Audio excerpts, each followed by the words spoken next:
Just tell it more follows to join your video. Okay. So basically, I think what they're saying is that like I need everybody to participate. like you have it set to like 60 turn this hat backwards. So like I had to. No, y'all haven't so it's lagging seen me in a long time. So I'm gonna set it the next here. time. I ain't setting it this time. Okay, but just I'm here. Be advised, like it might lag. I need everybody who got love for us, man. Everybody who for the last 3 years been involved with our podcast. Click on this right here and get on Dale's page. Real quick. I need all of y'all. So we can see what's going on. I need all of y'all. Because I can't see what's going on. Y'all give us a minute. We're gonna be on. Give us a minute. Did you click? Go get you something to drink. You can put it right there if you need to. Get you some fruit or something. Use and get ready. Get ready. All raw. No edit. This ain't no editing.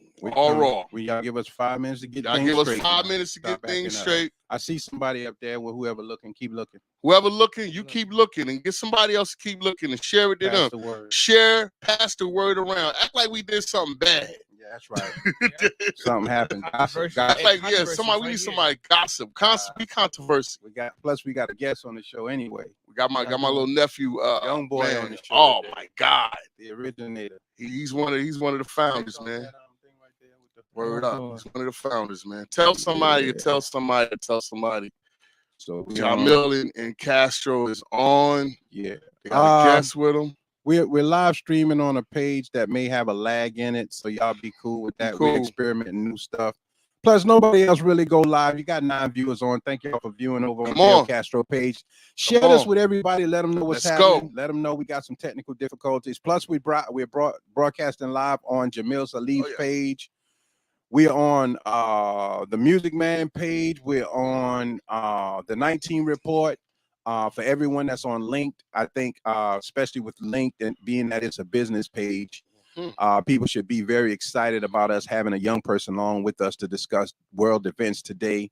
We're also on YouTube and on Twitter. So that's 1, 2, 3, 4, 5, 6, 7. We're on 8 different pages. We must be crazy. Oh, man. I think we crazy, man. But hey, man, it's going down. Anyway, we is kind of crazy. And hey, to everybody watching across all platforms. Peace and love, man. Peace and love. Peace and this a flower child, right? We got a flower child with us today, man. He should have been with Woodstock. Peace and love, the Mud Fest or something. They had a Mud Fest. Burning Man. What is it? Burning Man? It's Burning Man. Yeah, he should have been on with Burning Man. You know what I mean? Burning Man and them. Go down here, nephew. So we getting ready to come on in a minute, y'all. Keep your patience, because I know you've been waiting. I know you're getting tired of the same old things. Oh man, I don't know how to set the frame rate on here. Okay, all right. So look, you probably just gonna have to wait on that. I'm gonna have to wait because they keep telling me to set the frame rate. I know they're gonna tell you to set the frame rate. That's something we gotta deal with later. Yeah, I don't want you to jack up your stream while you're streaming because I know we're streaming and I can't set the frame rate. So we kind of what's happening? Erica, Latanya, Barbara Wilson, what's happening with y'all? Razzle dazzle. I hope the frame rate is not too bad. If y'all can tell me if y'all can see us clear enough, including my yellow eyeballs. Ting. It's just allergies or something. I don't know. But we getting ready to get it started. Dale ain't got his glasses and he can't see. We got a real good topic for y'all today. We got like 100 topics. Yeah, man. We about to get busy today. Y'all, hey, leave your question and comments on the board. Dale Castro can't remember his his password. Oh my God. Dale Castro can't remember his password. So once we get that, we going. Word. We got Brian Luffatee with us. Freezing up. It's freezing up. That's probably because of the frame rate. Yes, it's too low EPS. Yeah. Yeah, it's the frame rate. We gotta fix that. But as long as our audio is okay, as long as you can hear us okay. Yeah, as long as the audio is okay. Plus, you can go to one of the other pages. Again, we are on 5 different pages. Plus, we're on Instagram. Is Instagram up? Instagram is live. Instagram is up. We're on Jameel Saleeb's Amir page. We're on the 19 Report. We're on the Music Man page. We're on Linked, and we're on YouTube, and also we're on Twitter, streaming live. Dale, man, that took me taking a long time to get his. Dale is a hold up, man. He won't get the password right. Yeah. Long yeah. Boom. All right. So it still ain't right. Watch this. So everybody in the stream, how's our audio? Is our audio clear? Is the audio clear? Can you hear the bass coming out? Can you hear us? Yeah. It's still on. Hey, what's going on, Reggie T. Griffin? We not in right Barbara now. Wilson says clear enough. We gotta go, man. We gotta go. This is what we about to do right now. I wanted to be able to see what was happening, but I think I might be able to see a little bit. Y'all could work on it. But right now, we're coming to you live from Manning, South Carolina. This is Jameel, Saleeb, Jameel. I'm with Dale Castro Powell, also Brian Luffatee. If you ever done anything live, you know that live is live. It's just what it is, man. So we coming on with you today. We got a lot of topics to talk about. First thing I want to talk about is Michael Jackson. The reason I want to talk about Michael Jackson is because it is Black August. Many of you don't know anything about Black August, but Black August is the main month that all the revolutionaries were either incarcerated or murdered, or something happened to all of our Black political prisoners, political leaders who were really fighting for equality. This has nothing to do with white folk. Now, if y'all got some white leaders, y'all have white. What come after August? September. September. But right now, this is Black August. This is something that's been going on for a long time. We're going to rock with that. Love all y'all. Please stay tuned. Don't get offended because there's nothing to get offended about. After this brief intro, we will be right back. Thank you so very much for tuning in to this month installment of the 19 Report. I am your host, Brother Johnny. I walked a thin line between right and wrong, took my fears to God, then I wrote this song. The spirit kept calling, so I answered the phone, and then I manned up and got some backbone. My mind resonates at a much higher tone, solid foundation, empire zone. 3 mountains, I'm in one, right to left counted, 9 and then 1, left to right switch it, 1 and then 9, west to east, south to north, a thin line. I know Christ exists, cause his mercy allows me a chance to stand 3 on a square. Yeah, we in there. Thanking everybody on Instagram and on the other pages that we're broadcasting live on. Linked. I want to especially thank Link because it's a business page. And our children are the future of business. So what we're working on now is to develop their minds in a proper understanding of history, of our story, so that we will go into the future with the right mindset. Now, I want to talk about Michael Jackson first, man, because this is the situation that most people don't know about between Michael Jackson and Eminem, the rapper. What? Oh yeah, I remember that. Now Eminem did a video where he was dressed like Michael Jackson, and he was acting like he was molesting children in the video. Kids around the bed, around the bed and everything. Yeah, I remember that. Michael Jackson got offended by it, but Michael didn't say nothing. Steve did. But guess what Michael did do though? What'd he do? Michael went and bought Eminem's whole catalog for $240 million. Took the man's whole catalog, so people don't know that any of the songs from I'm Slim Shady to whatever might get that money when any of that goes to the Michael Jackson goes to the Michael Jackson estate. That was smart. You understand what I'm saying? What I'm saying that for is that we play this idea of shooting and killing each other, talk about we real niggas, we gangster. Michael Jackson is gangster. You understand what I'm saying? I ain't gonna say nothing to you. I'm gonna take all you got. Now that's the unexpected. Now he owned Elvis Presley catalog. Yes, he do. The Beatles catalog. Yes, he do. He owned mostly everybody. Mike owned their work. Yeah. People were out to kill this man. He did get killed. You understand what I'm saying? Murder him because he owned too much stuff. That's been confirmed by his nephew. Right. I might as well say I've been watching the nephew following up with his nephew, which is not Jermaine's son, not Tito's son. It's another one of the brothers. Randy's son confirmed that Michael Jackson was murdered. He was murdered. Yeah, I mean, everybody would be after a person like that. Now we got somebody with us today, of course, Dale Castro Powell. Del Castro's here. Then if y'all don't know, y'all gonna get to know this is Brian Luffatee. He's the house DJ. Yes. Musician, beat maker, engineer, prodigy, extraordinaire. He's also a founder of a lot of the Sugar Hill community stuff. Right. The Sugar Hill circuit, that's his thing. He started out like that. And a lot show. So my wife said no intro heard. Okay. I apologize about that. Huh? They can only hear it on StreamYard. That's right. So it wouldn't be on here, but that's okay. Right. So anyway, introduce yourself. Okay. My name is Brian Luffatee. You got the deep voice. Break it down for him. My name is Brian Luffatee. I would like to think of myself as a creative personality. I love creation in all forms and methods. Biggest thing for me right now is music. But you know, as they said before, I love sound engineering. I love doing things for my community. And biggest thing for me right now is that I just love people. Okay, man, that's real. That's real. And being able to see people enjoy the things that I love to create, it's magical. It's magical. That's love right there. Tell them about your last CD that you did that's still available. Okay, so the last project that I worked on was an album called Funky Junk. It's available on all platforms that you get your albums off of. Like what? Spotify, Apple Music, SoundCloud, Bandcamp. Oh man, samples are on YouTube, but don't go to YouTube and listen to the whole album unless you buy it. Man, donate, donate. Big, you know what I'm saying? Contribute back into the community. If you listen to the whole album on YouTube, Cash App the cost of the album. What's your Cash App? Cash App $ Brian Luffatee. That's Brian Luffatee, Brian Luffatee. You know what I'm saying? We got some excellent choices out of our music catalog for you. If you like what you hear, throw something in the Cash App, go to Apple Music, Spotify, you know what I'm saying? Throw something in the bucket. I worked very hard. I spent about a year working on my album, and about 6 months in, I listened to it. It was finished, and I didn't like it. I didn't think it was good enough, so I went back and I redid the entire thing. I remember that. And that is work that takes all of you. Afterwards, I didn't even listen to music for like a month after that. But that work that you put in is worth something, and I need people to understand that.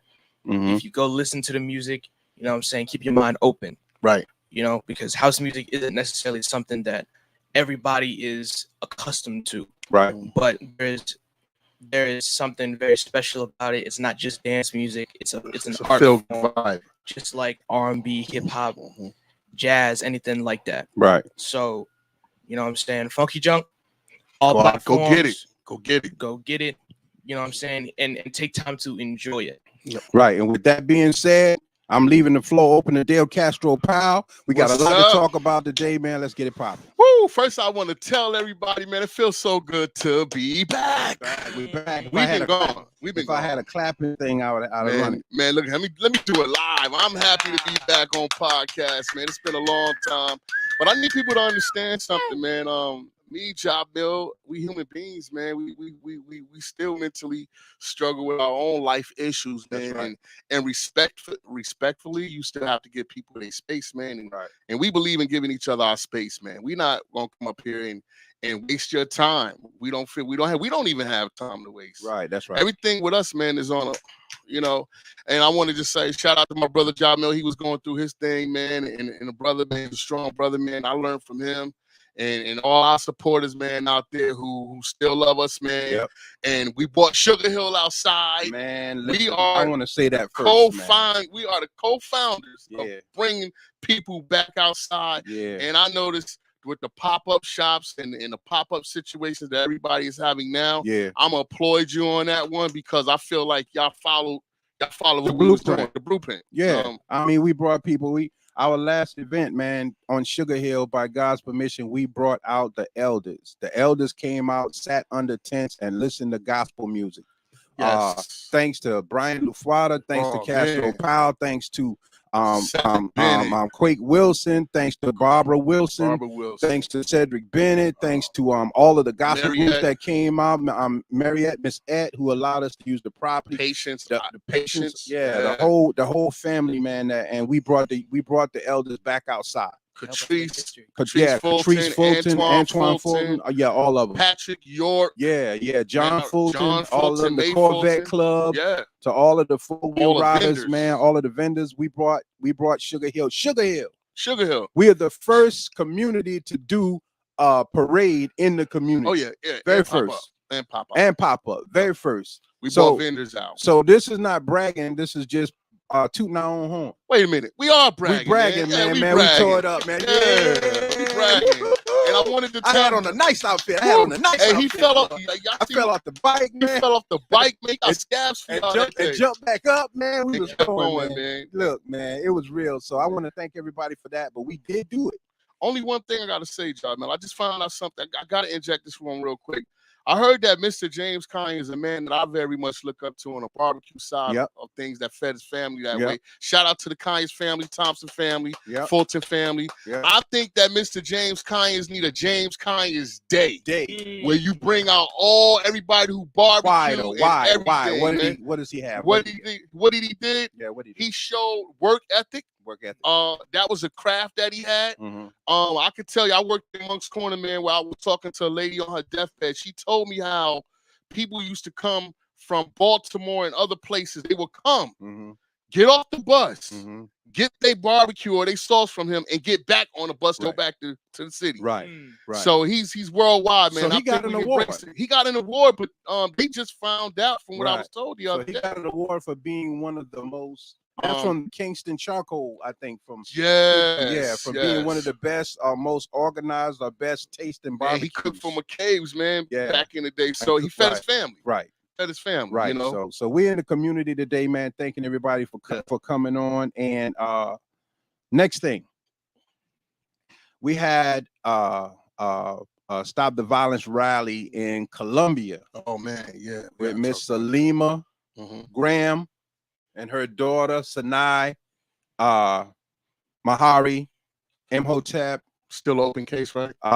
They have not gone to court yet. You know, it's a live. It was on the news. Her body being found and riddled with bullets. Unfortunately, I'm saying it that way because I want it to sound just as horrible as it was. But as we were out there at the event yesterday, and we're on the track, we're walking, and there's another mom out there whose son was murdered, and she's talking to a victim's advocate, police officer, and she's telling the officer that she rarely sleeps. None of us do. That all she do is eat and sleep. She had to fight to get out of the bed from the depression of her losing her child. Now, I want to say this. A lot of our children are in a lot of things that they shouldn't be involved in. Yeah.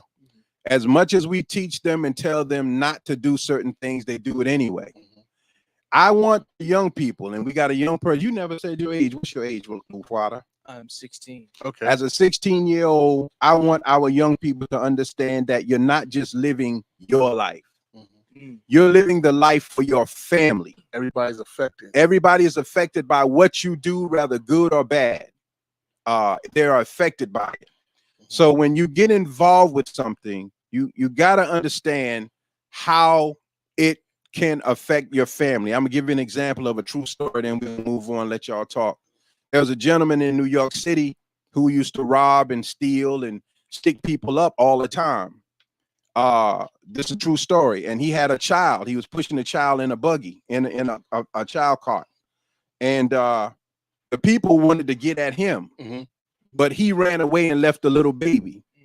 They killed a little baby because it's like, if we can't get you, if you're such a coward that you would rob our mamas, our children, we're going to take the thing that's closest to you. Yeah. So they had to go all the way to the point of taking the life of a baby in a stroller. You understand what I'm saying? To make him understand that your life ain't no more important than our family's life. Right.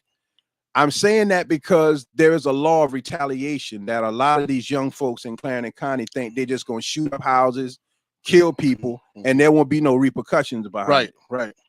Let's talk on that for a minute. Oh man, I want to talk about it from an experience point of view too. One thing I learned about it, like today is Sunday. Like my son died on a Sunday. As I sit here and talk with you guys, my stomach is riddling now because I'm thinking I'm gonna get a phone call, something might happen. At the same time. Oh, you got PTSD. It affects the whole family, man. To look at my grandchildren who miss their uncle so much, when we go to the gravesite, it kills me.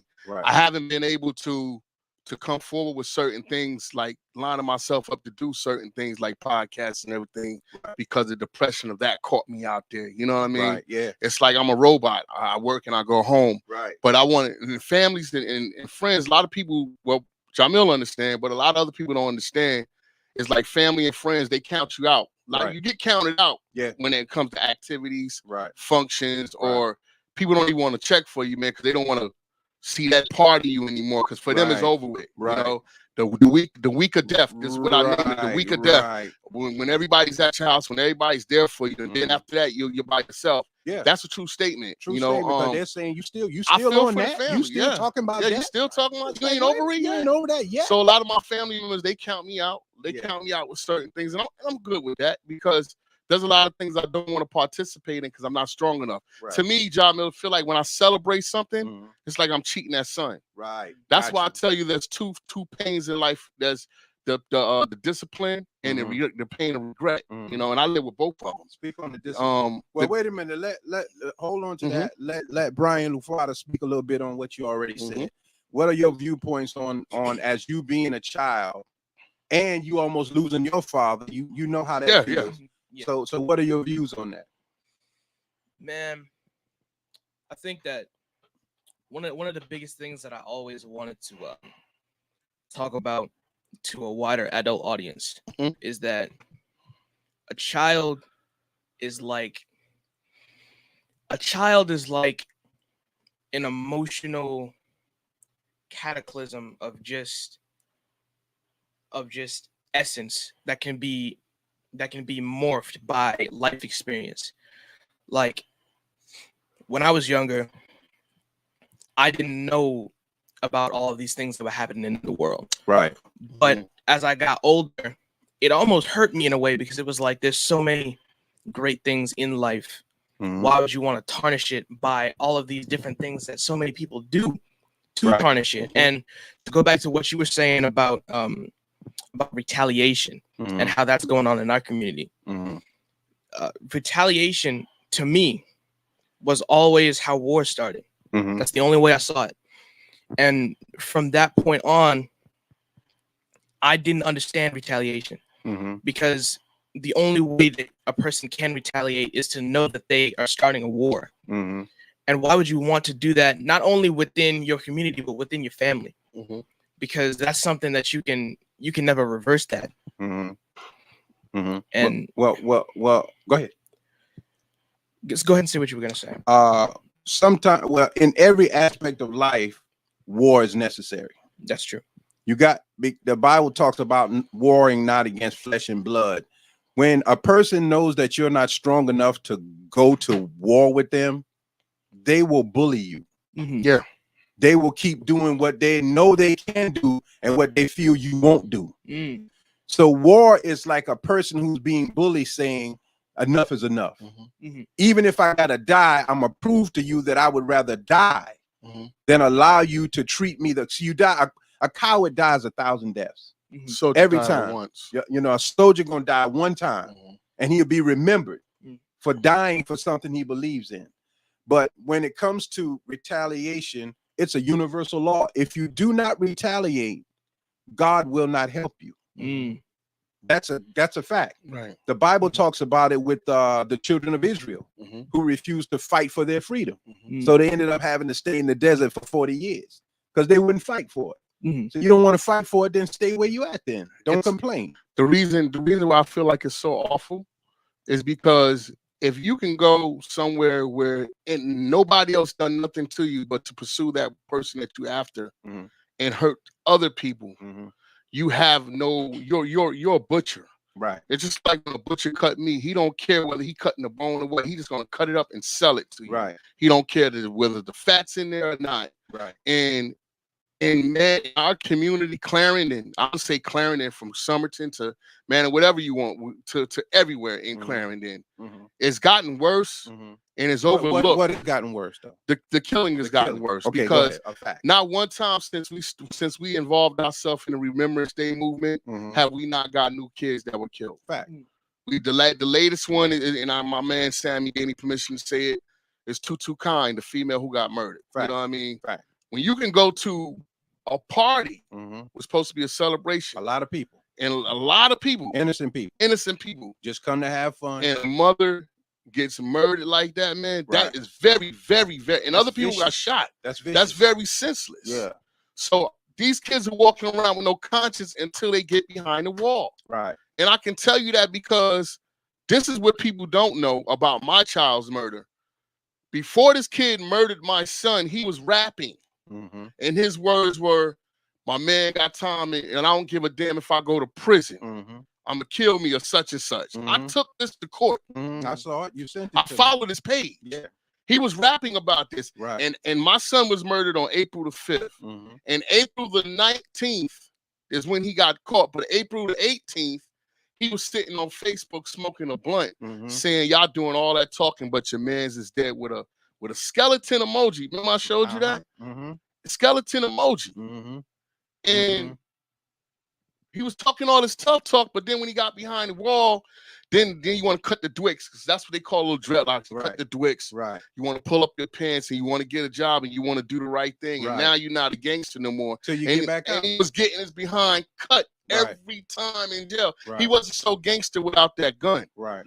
His grade was his levels, because Jameel's been in court with me, his levels was a 3rd grade education. When I said he was bragging, what did he say, Jameel? Oh, I wasn't bragging. I was at the library smoking a cigarette. I was at the library. You see what I'm saying? At the time when the library closed. And let me tell y'all guys another thing, because I hear y'all always on Facebook talking about somebody's on somebody's paperwork and snitches and this and that. You are the biggest snitches in your own community. You know why? Because when people threaten you or anything, go down on Facebook. And let me tell you a little gesture. 5 minutes after I got to the scene, 5 minutes after I found out my son was dead, is when we knew who was involved. Through my son's cell phone. You know what I mean? So when you erase all that and you erase all your text messages, guess what? They can bring it all back up. Y'all the worst snitches when y'all post money and post what you're doing and post the gasoline sign and all that. Yo, you snitching on yourself. They don't need people no more to snitch on you. They made that clear with what they doing in Georgia to YNFL, whatever that group is. They say Facebook. They told me when I went to court, yo, you know what, Del? Facebook helped us out a lot. Because when he was sitting in the car, they showed the dashboard. Dummy, same pants on. Dummy, same attire you had on. Dummy, snapping your pictures. So, and then the bad part about it, your homeboys is on Facebook talking about free you. And like I said, I really wish they freed you so that you can blow their brains out too, because they just as dumb as anything. It's insulting. I want to let Brian Luffatee elaborate. I mean, give me his opinion on what was said, if you got an opinion. I do. Well, I think the biggest thing about self-snitching is that what you know about snitching. Well, you know, you be leaving evidence around the house all the time where you eat my cookie and you leave the wrap on the table. Anyway, he snitched on himself. Then he post up, right? Doing beats with the cream on his finger. Cookie on the beat machines. Mike, but go ahead, man. I think that when you post your thoughts onto when you release your thoughts to the world, right, posting them on the internet, you let people read your mind. Right.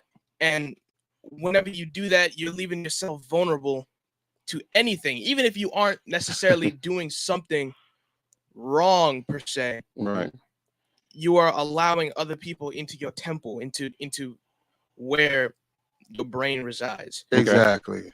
So I would like to think that it's good for people who are doing something wrong to have a way to be caught.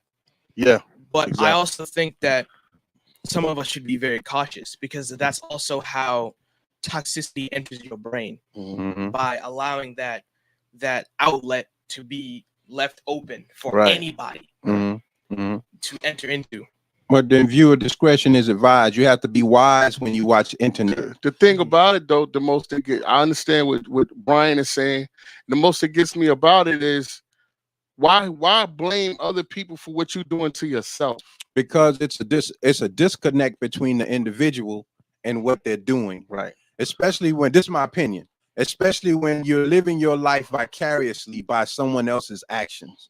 And our children, unfortunately, are being, and this is not an insult to the school system, but the school system is understaffed. The curriculum is out of date. And the methods that they use to teach are too long. You can get to the point, you can graduate school in 5 years and be done with school, but they stretch it out from kindergarten all the way to 12th grade. That's too long. Right. You get the fundamentals of life, and then you go on to colleges and universities. So they stretch it out too long. But the way the system is set up is that they're influencing the child to think that they're thinking independent. Okay. Not that they're thinking independent, but they think they are. Mm-hmm. So they're rebelling against their parents, but they're listening to what the school system tells them is fact. Right. That's still not their own thinking. So they come home each day as a mother, single mother. You don't have time to go over everything your child listening, reading in school, any of that stuff. You just trust that they are being taught properly. But after all of the lies in the history books is taught, and a person cannot trust adults, then they're going to go with their own thinking. And then that's not history, that's his story. That's their story. That's the way they wrote it. Right. You understand what I'm saying? So now you got children who you send them to school, you love them the first day of school. Not only are teachers underpaid, y'all underpaid. Yeah. But my little child, but by the time they in the 5th or 6th grade, you don't even know who they are. Right. They've changed completely. Right. Again, there used to be dedicated teachers. Then teachers started going into the teaching profession because they thought they were going to get rich. Then when they found out there was no money and more aggravation in it, they just started throwing the curriculum at the child with no heart in it. So now either you get this or you're going to be left back. That goes back to masters. When you say, I got my master's degree, I don't like that because that means that I got my master's to think like you want me to think. You want me to think. Like you want me to think. I can help and now you. I'm accepted. Right. Amongst you. You see what amongst you, right or wrong. Right. Okay. All facts. All facts. Okay. And so that's really why Dale Castro Powell, you and I are left out of a lot of things. Right. It's not that we're not intelligent enough. My son is intelligent enough. It's that we don't play the same game. And I'm not. And you can't be trusted. So if I put this guy in front of a mic, he might say something, and I might. Understand what I'm saying? He might say something I don't want him to say. Wow. So in other words, if I can't control him, I'm not going to help him. And we will never be controlled. You understand what I'm saying? And so that's where the system is. The system. Then weren't you talking about children being used as batteries? Listen, talk on that for a minute. I'm going to go into that. First of all, I wanted to say with what you were talking about people that think like you and uncle over here. Is that you aren't predictable, right? And there's an art to being unpredictable in terms of entertainment and in terms of being a public figure. But ultimately, the thing that controls all of it is political correctness, right? Okay. And nowadays they call it PC. When you say political correctness, if you're not PC, if you're not politically correct, quote unquote, then you are problematic, right? And you cannot be trustworthy. Like you're not gonna get there's automatically a cap as to how far you can get if you aren't politically correct. That's right. Because you will always be within controversy because there's always some subgroup somewhere that doesn't like what you're saying. That's right. Right. Exactly. But being politically correct, you run the risk, the almost imminent risk of not being yourself, because you have to shut up about certain things, even if you don't agree with go along, get along, gang. You gotta go along and get along. But that's dangerous. It's very dangerous because you can lose yourself in that. Yeah. And that's why you have all of these people that are in these positions where they have to be this way, losing themselves. And you're like, man, how are they depressed? How are they this way? It's like, man, they got all of this stuff. Right. That they got to be all of these things, knowing that that's not when you're in a position, when you're in those positions like that, you got to keep hiding things. Yeah. Because I watch let me show you an instance. When somebody announces that something's going on in Manning, right?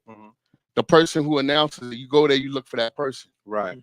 If Jameel say, hey man, it's going down over here. Come over here. Come over here. And I'm go there and I'm looking for Jameel. He ain't there. Right. So why is he promoting something that he's not going to be there part of the whole day, because he attracted me to be there. Right. And I'm there, but I'm coming expecting to see me. So I can look in your eyes. Say, yo, good to see that you're out with the people. And that's out in the community. You understand? When we have things, we're there from finish until it ends. Right.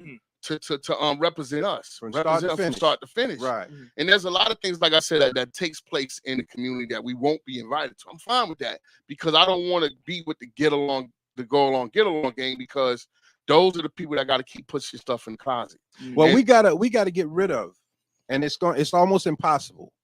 Jesus died for it, but you got to get rid of a society that says you must be this in order to be successful, because that is stopping creative people. That's stopping a gay person from being successful because they're gay. That's stopping a white person from being successful. That's stopping from slavery a black person from being successful because of the color of their skin. That type of mentality has to die, and I don't know no other way to put it. But because if you want an equal society, everyone must be allowed to do their best in their field. Right.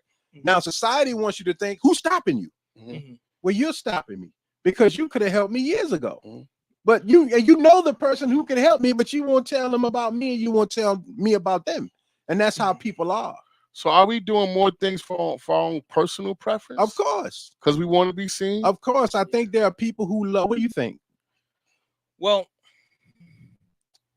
me personally, the environment that I grew up in, because I went to school at home on the internet.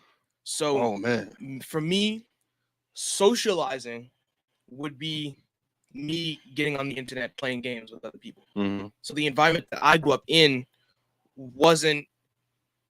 there was no race to me. Right. There was no color, no gender, no matter, because I didn't grow up in an environment where that did matter. Right. So you could be yourself. You could be whoever. Not only could I be myself, but other people didn't seem a certain type of way to me. Right.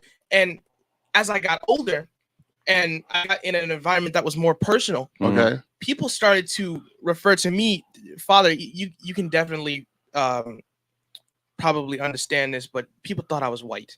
Right. Because of the way I talk. They still think if I heard white. you on the phone, I'd be like, yo, right. okay. You know what I mean? Right. But people thought I was white, and I didn't understand it then. Right. But as I got older, I understood that, people that look like me are not expected to talk that way. Right.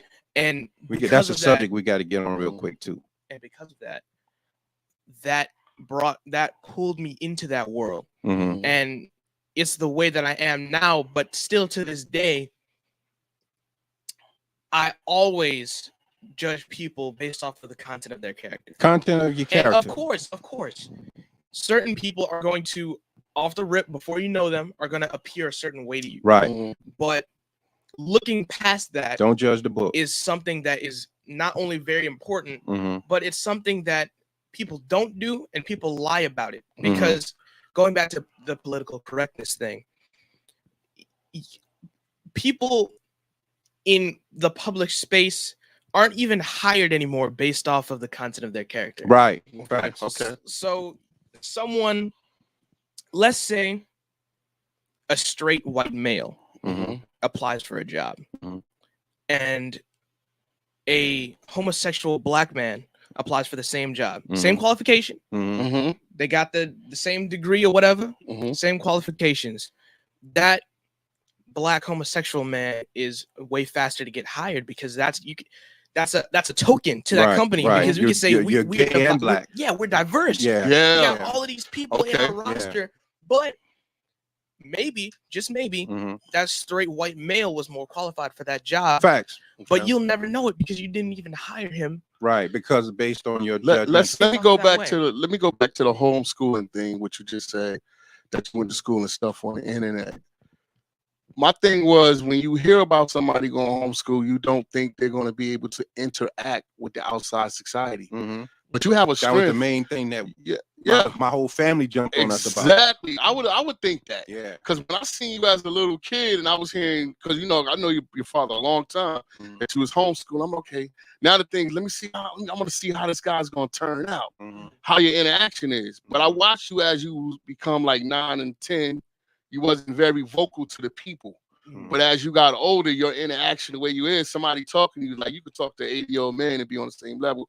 How did you gain the strength in your interaction to be able to interact with people? Well, I'll say this.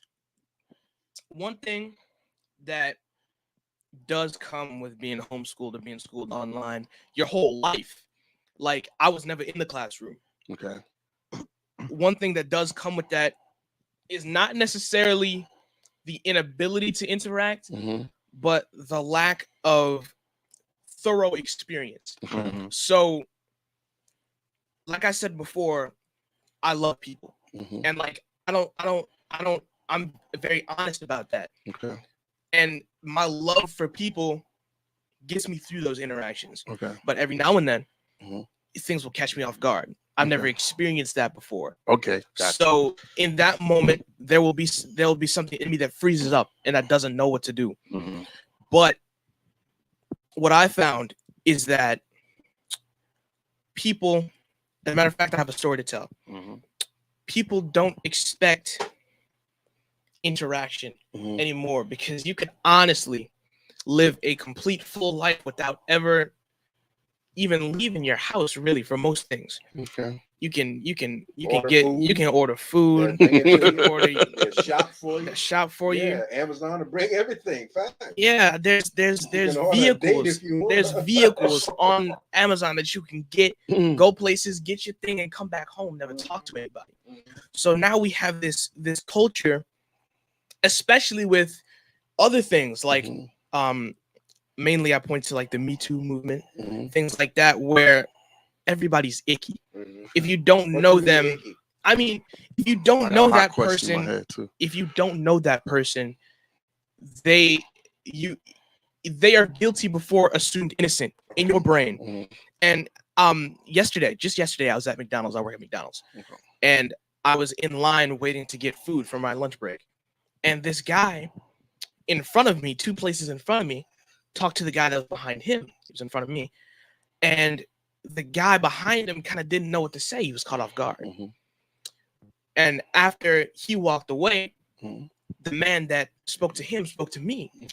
And he said, "Oh, I guess I caught him off guard." Let me ask you, just one thing I want to ask you before you go on, because I got to get this out the head. You was homeschooled and you know how to interact with people, right? But the question that I have is, do your parents shield you from being in a line of peer pressure? Like, are you not allowed to be around certain things because they figure something happened, or do they trust your judgment? I would like to think they trust my judgment. Okay. Of course, I mean, I don't know necessarily everything that they think about me. Right. But I trust the things that they say to me. Why I say that is, if they dropped you off at a family member's house and there was 3 guys in the backyard, cousins of yours, 16 years old, they smoking weed, where they say, "Hey, you need to get home because they're doing this," or where they trust that you're not going to do the wrong thing? Because a lot of people, they shield their kids. You understand what I'm saying, Jameel? Yeah. And I'm just asking the question. This is what I need to know. Okay, well, here's one thing, a very big thing that I want to say about that is that what you were talking about with parents sending their children off to school is that the biggest thing about sending your children off to school for 12 years, sometimes more than that, depending on their situation, is that you have absolutely, no matter who you are, no matter how close you hold your children to you, have absolutely no control over what that child will encounter in that environment. And because of that, the biggest thing that you can teach your child is the ability to think for themselves. Right. Okay. And it's and I'm not making it seem like that's an easy thing. It's not. It's definitely not, because a lot of parents don't even know how to do that themselves. Right. But all right, for me personally, going into the world, my parents always made that a very big thing for me. And I want to make it clear to them and to the people around me. You're gonna make it clear on social. Let them make it clear. Let them make it clear. Go ahead. I'm gonna make it clear that I would never indulge in something that I didn't think was of my character, and I would never allow an external force to influence the way that I am in a negative way. God willing. God willing now. Here's the biggest thing that Unc finna hit you with. Okay. Because I watch people who went to church. They kept the kids in church. They had skirts, the nice households. Had skirts on. Yeah, all this good stuff. All the polite stuff. But this ain't dealing with drugs. Okay. But the sexual peer pressure. The feeling of something. The sexual peer pressure. Shall come and will come. Right. Desire. You know, the desire. Of course. You know what I mean? Yeah. Now, look. The thing about Because we over the hill. Come on to the mountaintop. Okay, y'all been there. Come on to the mountaintop. Look, for me personally, how would you deal with that? You 16 years old. How would you deal with? You work at McDonald's. There's a lot of women around you. How would you feel with, you back there in the back, and you got to go get some cheese or whatever, and a big butt girl just come brushing the excuse me, and rubbing her and she's like, "Oh, I've been watching you for a minute, boy. How you gonna deal with that? Push you in the corner. And how you gonna deal with that? How would you deal with that? You gonna run away like, nah? How would you deal with? How would you deal with that? Okay, look. I'm looking. And do you have temptation? Do you have temptation? Of course. Okay. I mean, okay. The stage of my life that I'm in right now, adolescence, sex drive, boom. Okay. I'm up here constantly. Let me hold that sex drive. Let me borrow that. But listen though. You say you need a cat? Yeah, let me get that, man. All right. Put it in. Shit, half a little. Sexual desire is not just the desire for sex. I was talking to you about this before, about psychosexuality, about how each stage of a child's upbringing can influence how they will view just sexual energy in general in their future. And that's talking about how your relationship is with breastfeeding with your mother, what your relationship with your father is like, will all influence how touching, you think hugging, all of that. I would like to think that I had an excellent upbringing in that regard. We did the best we could. Did the best you could. I thank you. But listen, I would like to think that my psychosexual state is very stable. Good. And for me personally, what keeps me out of submitting to that temptation is two big things. Talk to me. The first biggest thing is that I understand that for every action there's a reaction. That's right.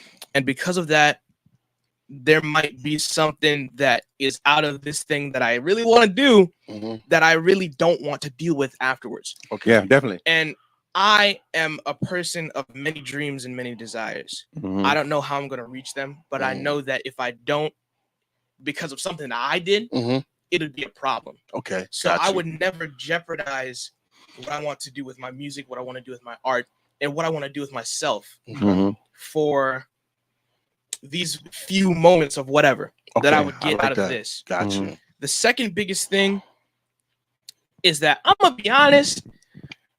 Y'all might not like when I say this. Oh man, why you had to say that? Look, listen. Most of these females that are out here that are full of temptation for the adolescent male is that, to me, they aren't attractive. And by that, I don't mean physically attractive. I mean that you're gonna end up with a white girl, in other words. Yeah, see, you go ahead, man. Karen. Okay, look. Go ahead. Why would I want?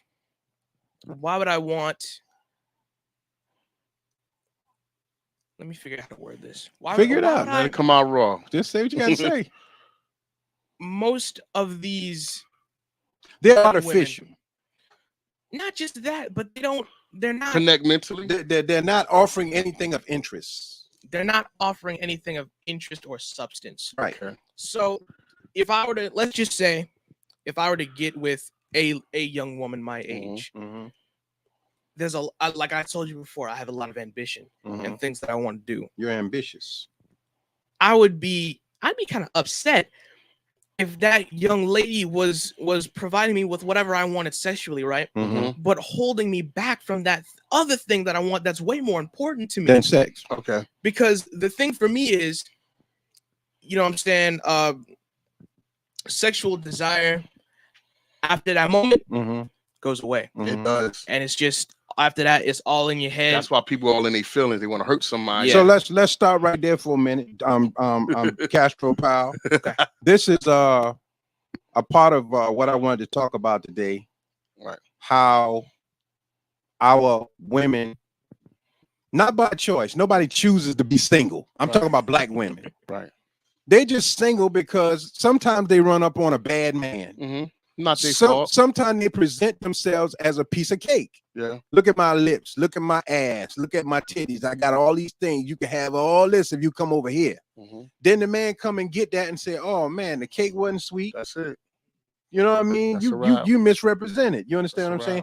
So then the woman gets angry and bitter.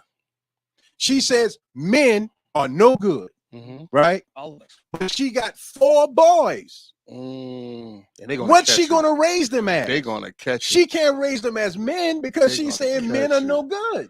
Oh, right? Man, they gonna catch. I want y'all to chime in, ladies. Please y'all do. chime in. Do we on have this. any questions on the board? We don't have any questions on the board. This is the first time coming on. Everybody's scared. Their finger on the keypad. It's on it. Shaking. They're like, God, dog. All of them think the same way. No, we are all separate entities. We think different. I think that was a good model for what you told me, because I'm gonna share something with you. When I first moved to South Carolina, I was 14 years old, and my influence on myself was that, oh man, to me, everybody here was set back 2 and 3 years, because if you look at 90, everybody was still doing the MC Hammer, wearing the pants, and they was dressing like them. Don't pick at Hammer. And I wasn't up on that. You see what I'm saying? But then I almost thought, like, I need to get some Hammer pants and some shoes. Some Hammer pants, man. You messed up. But by me standing out, I knew people would know I was different. But there's a lot of, the reason why I asked you that question, man, because people need to understand that you can think different and don't have to think like everybody else. I think a lot of problems in our generation, Jameel, is we all wanted to be each other. Jameel got he got the red and white at these. I'm gonna get the blue and white at these. Right. But I could have just got the points. Right. You know what I'm saying? Yeah. Or, but that goes back to social programming, though. You see what I'm saying? Now we're at a stage of, and I want to go back to this point for a second, because I'm cautioning young ladies. Most of them are having male children, but they're really raising little demons, because they're raising them to not like being a man. Is Miss Wilson on the board before? She's up there. I think I don't know. She might have fell asleep. If she's not, if this is a question for both of y'all, yeah. As age now that he's 16 years old, which is the age that everybody say, okay, you can have a girlfriend. Would y'all allow him to have female company if he wanted? He can have female company. He can have a female over. They ain't going in the room, or nothing like that. Sitting down and touching fingers and pulling down their panties and all. Pulling panties. Would you allow him to use your car to go to her house after I meet the parents? Okay. We going back to the old school. Like, I'm going to go and sit down with the parents and see what they allow, because you know, a lot of parents allow anything, thinking that if they allow their child to do it. And the reason why it's like, I know Brother Johnny, I might have a daughter. I know Brother Johnny, bring me Brother Johnny cool, without even sitting there having a situation. I don't know what that is. We automatically think that it's okay to let our kids connect because of who we know. Brother Johnny's son might be abusive, but he be beating the mess out of my daughter. Right. You never know. You know what I mean? Right. But I respect that. I respect that. That's why I asked that question. Hey, listen. I'm gonna chime in on that right there. I not only do I have a respect for my parents, but I have a respect for myself. Right. That's the main thing. I would never even want to go behind your back and do something that's not desirable. I appreciate that. Right. Because not only would I feel like a terrible person going behind the backs of the people that have done so much for me, right? And that have made you're a new generation. You're part of what we hoping to change things. But go ahead. It's just not worth it. The 2006 babies, all of the grandfathers. Dale Castro is a grandpa. Yeah. All of the people who are grandpas, I encourage them to look after them 2006 babies. Yeah. The grandchildren. We tired. But we got to raise them, because God given us one more chance, because this generation of these children that will beat up their parents and brag about it and rape and scared. This group, they're gone. Well, they've lost all hope. They've lost all chances of having any connection to a God. They don't care about God. They just care about looking important. They're done. And that's why I talked about the law of retaliation, because we're coming to the point where parents, and I said it in my broadcast the other day, are going to have to start retaliating against their own children. They're going to have to. Because when a child thinks I can beat up my sister, beat up my dad, beat up my mom, and it's okay to brag about it, listen, I will not incriminate myself on the internet, but y'all know where this is headed. You got no place on this earth as far as I'm concerned. Your time is up. And if you don't get as far away from me as you possibly can, the next time you attempt to do something like that, I would pray that God would give me the strength to splatter your brains all over anything that I love, so people to know how serious I was about taking your life, for the level of disrespect that your seed would be implanted in a woman and make that next child worse than that.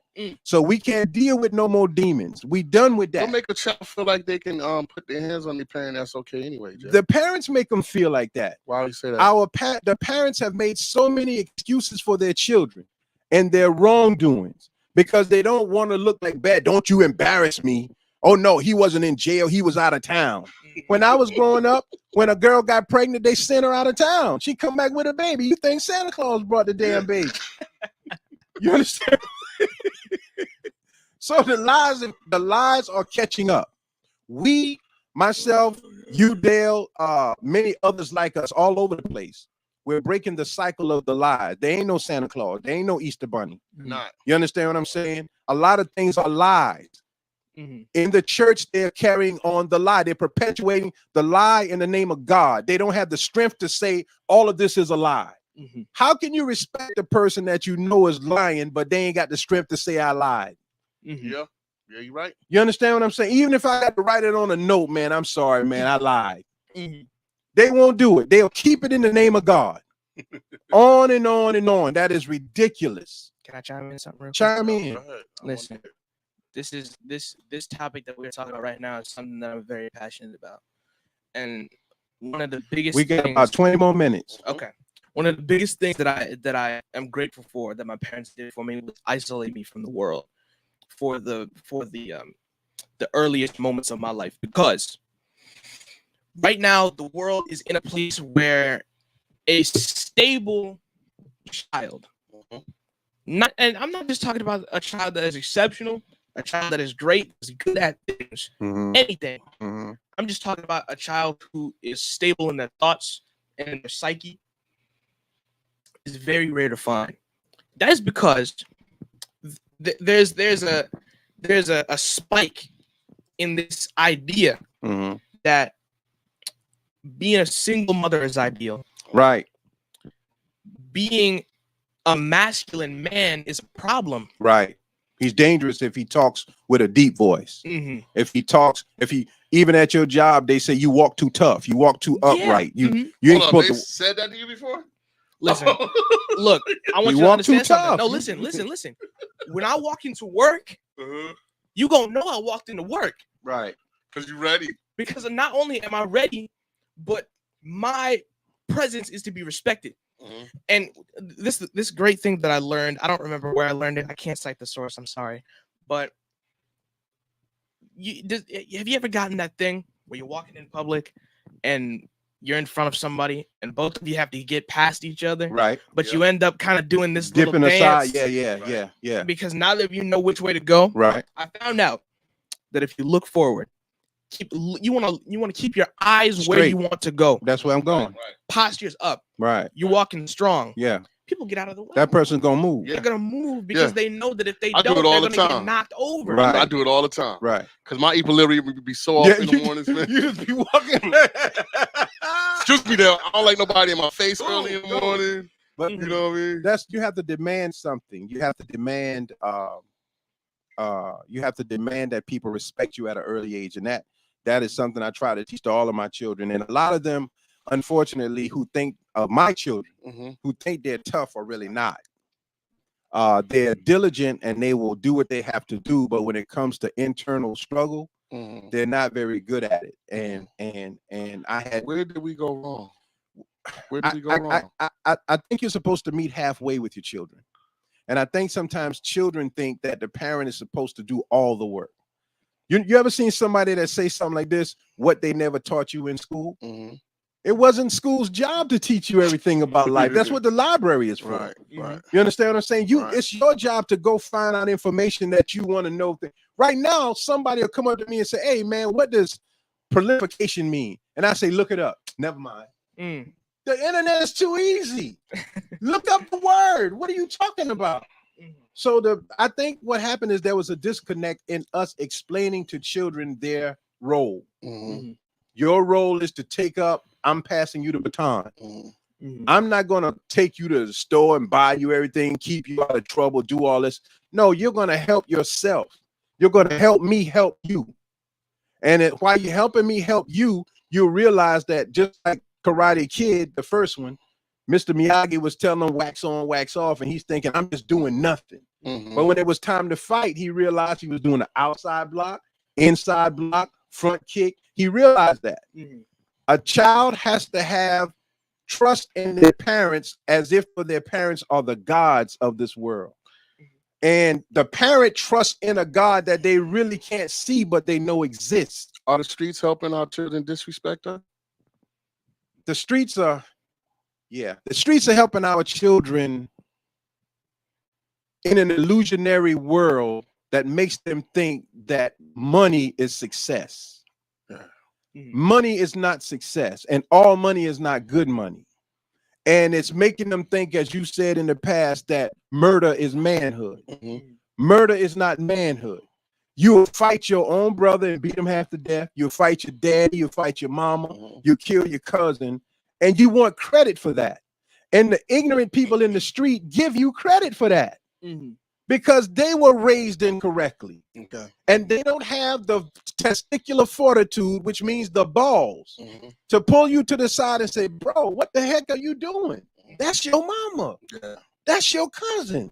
If you touch it again, I'm gonna whip your ass. No, they'll go and help you brag about it. So that I was saying, there's a weakness among our children. They're wiser, but they're weak. They say the world get weak and wiser. Yeah, you understand what I'm saying? They're very, very, but if you call them weak, what are they gonna do? Shoot you. They're gonna shoot you because that's their manhood. And now they're taking boxing classes. They will knuckle up with you and fight you, but they want to beat you half to death. To prove a point. They don't want to even fight each other no more. They want to see that person gone, demise. I want to say this too. We got about 15 minutes left. We're gonna jump on this subject real quick. Man, in high school, the first week in school, 5 gang fights. They didn't put it on the books, but we got it on video. I know half of the guys that were fighting. They were fighting all throughout the school. This is happening. This is real. Manning has agreed to collaborate with different what do you call them? Districts. Now the children can choose which school they want to go to. Should have been like that. In choosing which school you want to go to, of course you're going to clash because these young guys are wearing flags and colors now. Waiting on you to come to the school. Yeah, I was waiting on you. You that guy I was looking for. Cedric Cap said, good evening, Professor Dale. What's up, Caps? We good back, to see baby. You back, brother Jameel. Yes, sir. We always, back. you know. So I mean, but now these children are fighting in school. There's no conflict resolution. My son, I try to teach him conflict resolution. You don't run to the gun first. You don't think about fighting first. They really got to press you because I believe that the universe will protect you when somebody presses you and make you do something. You understand what I'm saying? Because I'm trying my best not to bother you. Right. But this world, Dale Castro and Brian Luffatee, this world will leave heaven. These young people go to hell. And then say, I had to come from out of hell to be who I am. What you're doing is saying that your parents didn't do anything for you, but we did. You chose to go down there. We didn't send you there. We were raising you above hell from day one. Rather we had a nice car, no car, bus, walking. We were saying, son, in order to survive in this world, daughter, do this. You chose to go down there. Now you go down there and got to dig your way out and you blaming your parents. So that's why the connection between parent and child is like, my parents don't mean nothing to me. I'll kill them. I'll beat them up. That's bad. You understand what I'm saying? Because they went to hell. They got devil rules. You understand what I'm saying? Their rules are different from Their ours. rules are different than ours. Okay. And we don't understand them. No, but we're thinking we can talk them out of their rules. You can't. Okay. You got to match force with force. And when most of these guys, some of them are mentally ill. They really are. Mental illness is a big thing. But when these folks realize that if you're going to shoot, I'm going to shoot back. If you're going to punch, I'm going to punch back. If you're going to throw a rock, I'll throw a brick. They'll calm down. Because if you notice something, bullies know who to fight and who not to fight. Oh, yeah. Even in high school. Yeah. Go ahead. You got something to say? I do. I want to add a perspective. Tony Johnson, say what's good, bro. Tony Johnson. Rock Kim. What's up, Tony? I want to add a perspective to something that you said a little bit earlier. We're almost done. 10 minutes. Okay. Thank everybody for tuning in. children, you were explaining that children should see their parents a certain way. I don't remember the exact words you said, but you explained that seeing their parents as the God of this world. When a child is born, parents are super people to them, right? To them, right? And here's the thing about that. There will come a day. Some cases sooner than others. Mm-hmm. There will come a day where that child is intelligent enough, but also confident enough to see you mess up. Right. Maybe, depending on who you are, maybe they caught you in a lie. Right. Maybe they saw you do something, or you disappointed them. That disappointed them. Right. Lied to them. Anything like that. Right. They see that and they're like, "Yo, he's human." Not only is he human, but in some cases you're thinking, in what way is this person better than me? If they're making this mistake, right. That not only are they making this mistake, really hitting but they're making this mistake that they ridicule me for making. Right, you're really hitting it on the head. So it's like they builds this resentment in a lot of cases. That's heavy. That can be broken. Right. By making it very clear after a certain point, listen, I'm trying my best. I make mistakes. Not only am I trying my best, but I want you to be better than me. Right. I ridicule you because I love you. Right. And I can prove it because of the things that I do for you. Right. A lot of parents don't know how to love their children. Mm-hmm. And in a lot of cases, that's because their parents didn't show them love in the right way. Right. So you're supposed to break that curse some kind of way. Supposed to break it, but it's difficult because you have men being taught to not be men. Right. You have single women being encouraged to raise their child alone. Right. Did either of you see that clip from a podcast? I can't cite my sources again. I'm sorry. But the young lady was saying that, well, she's older than me, but the woman was saying that she would rather die on the side of the road with her child than to contact her father. Wow. Oh, that's heavy. Think about that. Not only think about how she sees the man that she had a child with, but think about the way that her child is going to see that man. Right. Now, if that child is a girl, she is going to grow up resenting all men. Right. Because the biggest man in her life was painted as a demon. Right.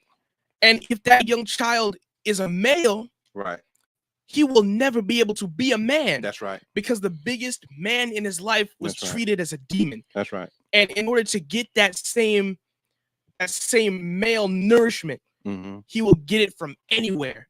That's how you get these children who want to be gangsters. Right. Because that's the biggest man that they see in their vicinity. Fact. And when you have children that are doing anything to get this money, seeing someone with money, you see them as successful because they had to work for that. And children turning to gang life isn't the only way that happens. No, not by a long shot. Children will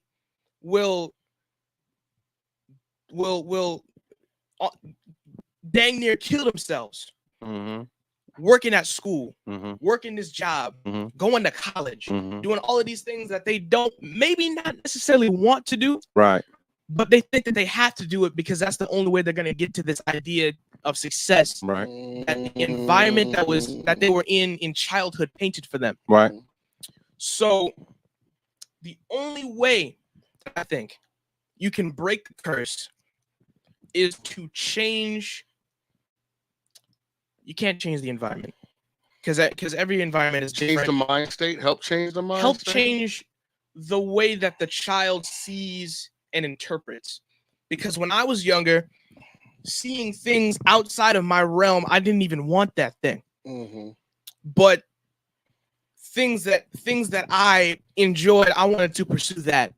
I wanted to make myself successful in that manner rather than just blindly chasing after money or blindly chasing after success.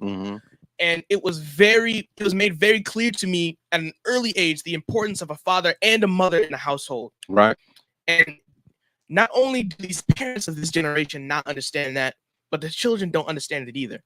And if you have a mother who is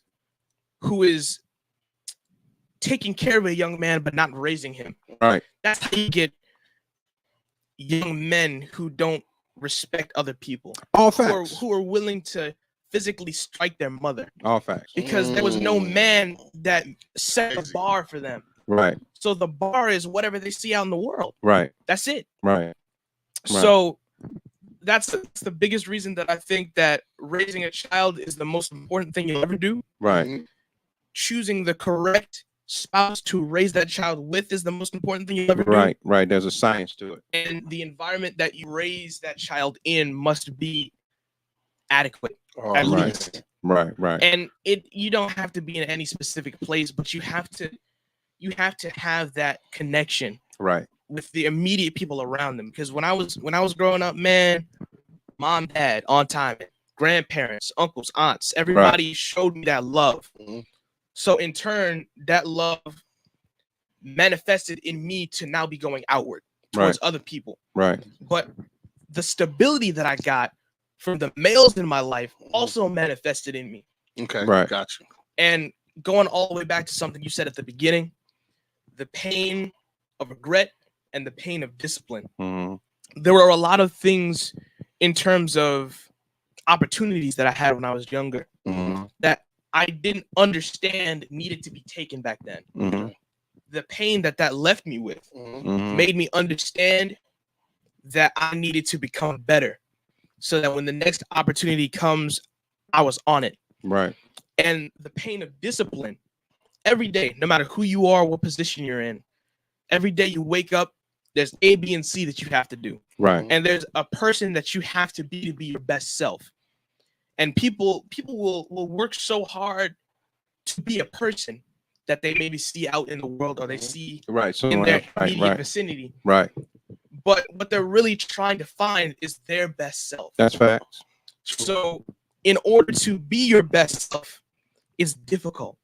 And every day you're going to wake up in pain, trying to keep that discipline in yourself. And every day it's going to be difficult. There's going to be days where you're like, I can't do it today. I can't do it. I'm going to just do this dumb thing. Right. And waste and my get time. It over with. Right. But we do. That wasted time again brings the pain of regret. Yeah, the pain of regret. That's that one mistake. Now that's very good. The two pains in closing.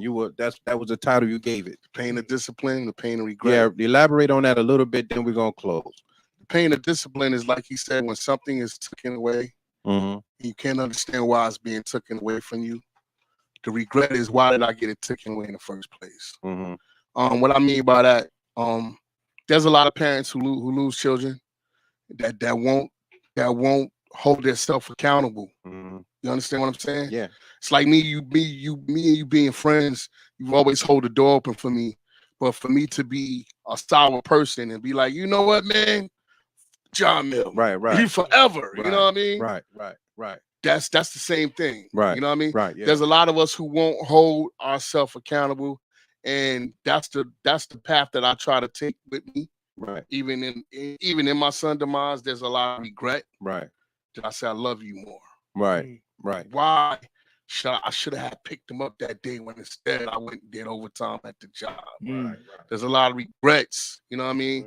And the discipline is, I can't do it now. It's all over with. Thanks for everybody for tuning in, man. Yeah, thank you for tuning in, man. I love the way you closed that out. I want to say this, that when a person goes through like what you've been through and what a lot of others have been through and others will go through.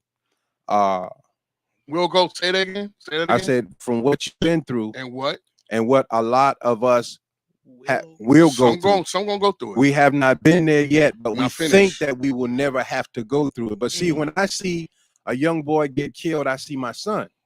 So I speak out like it was my son.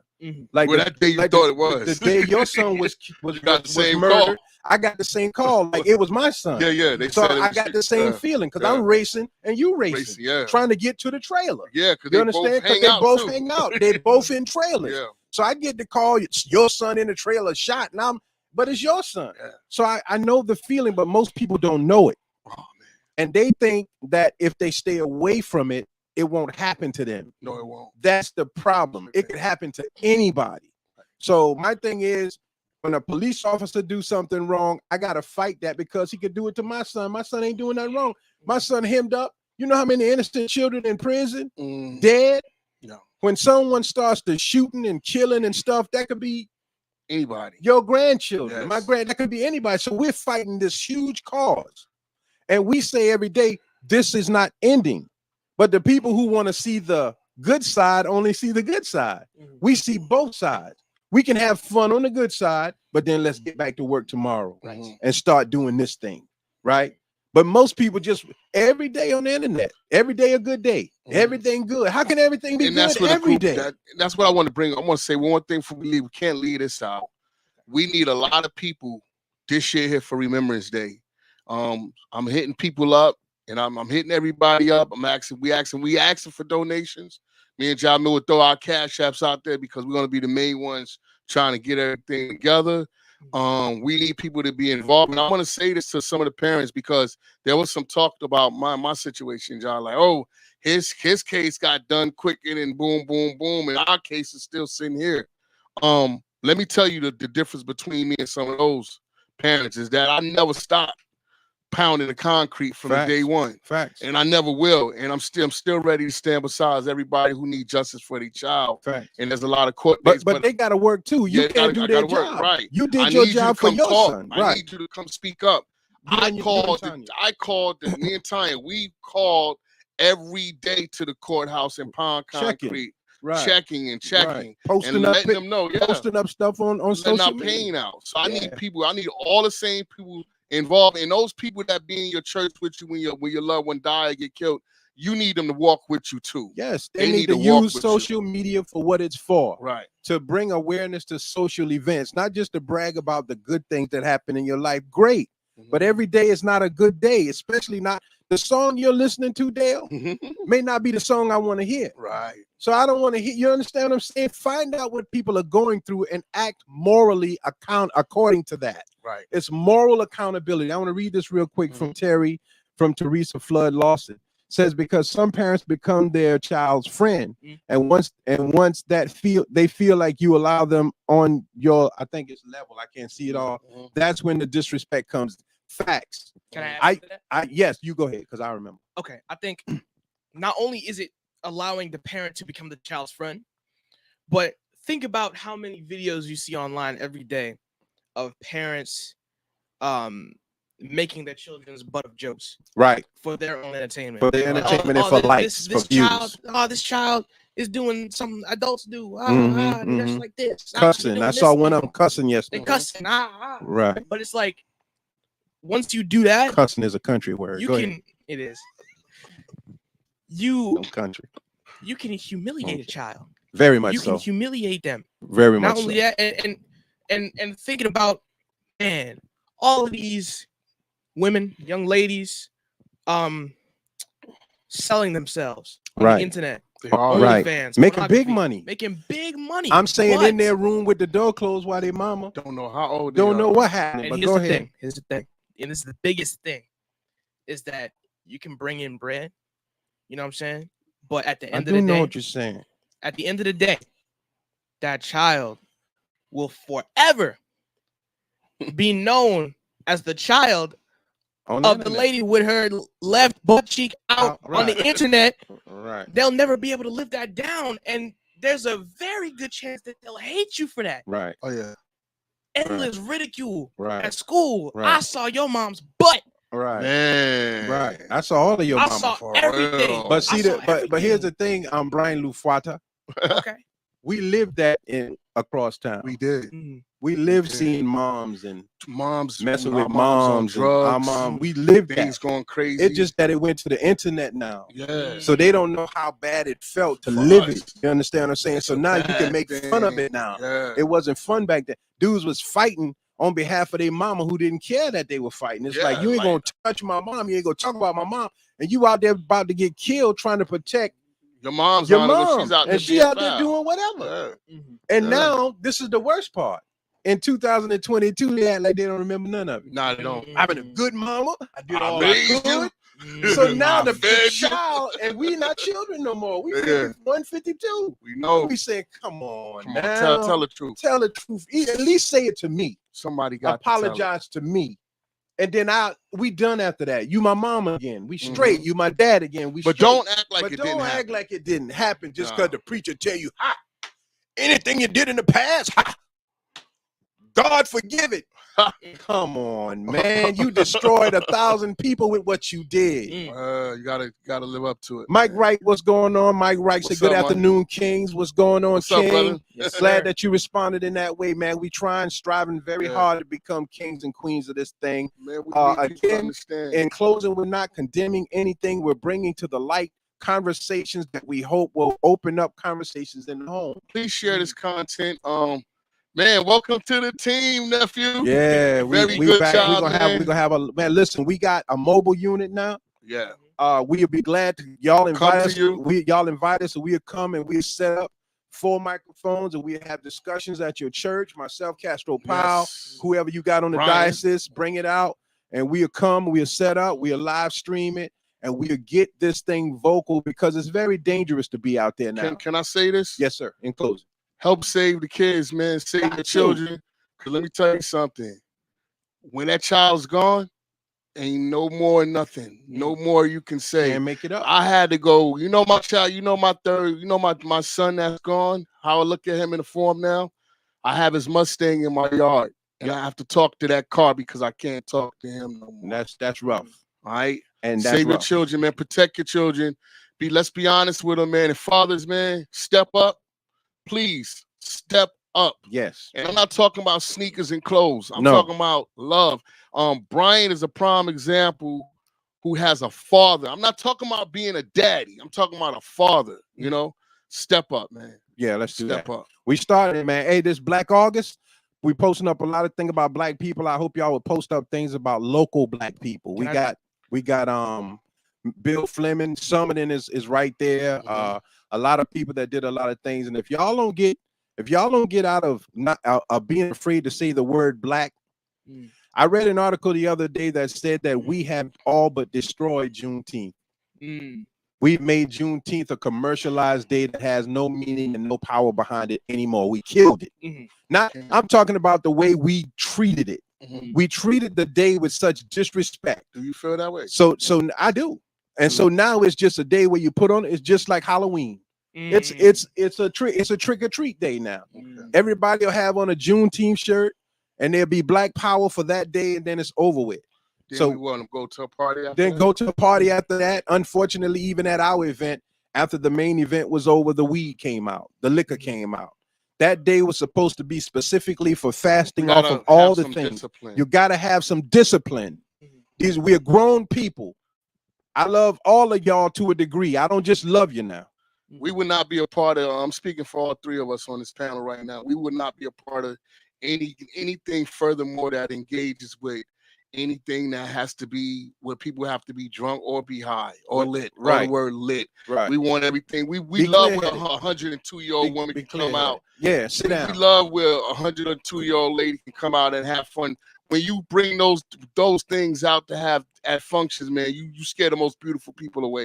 That energy we needed. They don't want to be bothered with that. Right. My man Eric Fulton, grandfather came out when we had the gospel circuit. Yeah, and he enjoyed it. This man picks guitar. A master guitar player. I want him and people like that to come outside, man, enjoy the festivities, bring our mamas back out. Miss Kanye's came out. Maggie Kanye's came out. The old lady came out. Enjoyed herself. Like she said she enjoyed herself. We don't want the scene where people got to be acting like we had clubs and all that. We want to be able to socialize. We want the little kids to be safe. We want them to have fun. That was the whole thing for us starting the community. Lloyd Holmes, what's going on? Lloyd Holmes. So, Lloyd Holmes. Yeah, what's up, boy? He had twins, man. Shout out to Lloyd Holmes, congratulations. Man. Twin what, boys? Twin, I think he had twin. I'm not sure, man. What did you have, Lloyd Holmes? Boys and girls, or a girl and a boy? Go ahead, finish what you But we want to make sure that y'all understand this, and this is not to hurt anybody's feelings. It's just that we tired of it, because when you bring those things around, people don't know how to be mobile anymore. No. If you look at people when they're just having good times, they sobered up, man, we have a blast. Yeah, we bring the energy of God. And we bring in gospel and keeping gospel music and reverends and preachers, and we got to have a line of respect for them. Right. Shout out to Clarendon County Police Department. Yep. They're gonna be there with us too. We want them on our side. We want them We want to save our children. Right. I don't live by street codes. The old black is dead. Black is dead. This is Del Castro. Right. I lost something. I don't live by street codes. I'm with trying to save the kids. Right. Go in my past, do whatever you want to do. I don't care. I'm with trying to save the kids. All right. I'm an advocate for everybody in their family. If you want me to, holler at me and Jameel. We there. Yeah. You had to close on something. Yeah. I want to drop one more gem, and this is in reference to everything that we've been talking about for this entire little broadcast here. Little. Big broadcast. Huge broadcast. I'm sorry. We don't do little. There you go. All right. Listen, I believe that God protects you from evil. I believe God can protect you from from the dangers that will attack your psyche. That's right. But I don't think that God will protect you from life. No. And in life, there's death and there's destruction. Learning and living. Around you, you will see all of these people who are losing things, losing life, losing opportunity, losing themselves within other things. Mm-hmm. Understand that you are not immune to those things. Mm-hmm. You're speaking some heavy words now, but I want you to. That's for you too. He's gonna hold you there. I was just about to say this. I was just about to say this. Okay. At that event that we did when you was on a bike, mm-hmm. Listen. You was riding. I saw you stand up, and I saw you fall over. I didn't see you hit the ground. I thought he practiced that. Right. At that moment, the stand I up thought part. it was it. Right. I thought you were done. I thought I lost you. Right. You thought I was dead. I thought you were dead at that moment. But he went home and got his suit and came right back and came right back to help us hook down to everything. That's all a part of what you got to do. You was in the hospital. I didn't hear you. I was expecting that to be it. Right. Listen, I would like to think of myself as someone who tries my best to live by God's rules. I believe but I don't see myself as immune to loss. Right. Good. That's in good. any way. That's good. And and people drive around without their seatbelt on. Right. They stay taking reckless. chances with life. Nephew, stop talking stay about reckless in public. Put my seatbelt on the wall. Listen, don't take saying chances. This for a reckless. reason, though. Right. Hold yourself accountable just as much. Put as much reliance into your own cautiousness as you would put into God Himself. Heavy. Heavy. Don't tempt God. Put as much caution on yourself as you would put on God. That goes for old people too, because there's an old person. We just had a conversation about who's running red lights and all kinds of stuff, talking about God. But that's taking chances. The book says don't do that. There's a lot of people who are getting away with it though. Like they think they get with the invincible. Yeah, we got something we invincible. Yeah, you know. What I mean? And that's why the young people are. If you never felt a bullet, and I know a young man, God rest his soul, who was literally begging to get shot, and once the bullet hit him, he begged not to get shot no more. Can I say something to the kids real quick? I know school just came in. There's a lot of parents who wasn't able to get their kids no school clothes or anything like that. Don't even sweat. I want to talk to the kids. Right. Don't sweat that. Right. You know, Make clothes don't make the grades. The brain do. That's all I'm saying. Get them scholarships. That's right. You know, and if I can help you anyway, let me know, man. You know, Anthony Durant, you came late, Anthony Durant. What's up, Anthony? You should be ashamed of yourself, my brother. Please share this. Share it anyway. Go back and listen to it. Listen to it 5 minutes at a time, 1 minute at a time, 2 seconds at a time. And comment. To it. And don't be afraid to let people know you rock with us. Hey, man. Keep your mind open. Keep your Thank everybody on Facebook. We got Facebook 3 pages, 4 pages. Myself, Del Castro, Powell. We should have broadcast on Lufattee's page. We didn't, though. I want to thank everybody on Linked. I pray that Linked will continue to allow me to broadcast live shows, because that is a work page. But when you're working and you're working for the future, our children are the future, and our broadcasts are for the future. So I would hope that y'all would continue to let us broadcast on Linked as a means of helping the children to cope with life, and to be able to ask questions and get the answers they need, and stop acting like adults but becoming adults. And we would like to deal with some children. You know, sometimes I know COVID take a play, John, and we don't bring everybody to the studio, but like he said, we can go outside. Go out. We can come outside. Yeah, cause my partner told me to go outside. And, you know, he did security half of his life, so he know what. Yeah, Doug McCrae. Shout out to Doug McCrae. We going outside. You know what I'm saying? Thank y'all for tuning in. Jameel, Saleeb, Jameel, say your name. Del Castro. Brian Luffatee. Stay safe, stay cautious. Peace and love. Telling it like it is. The truth, baby. Peace and love.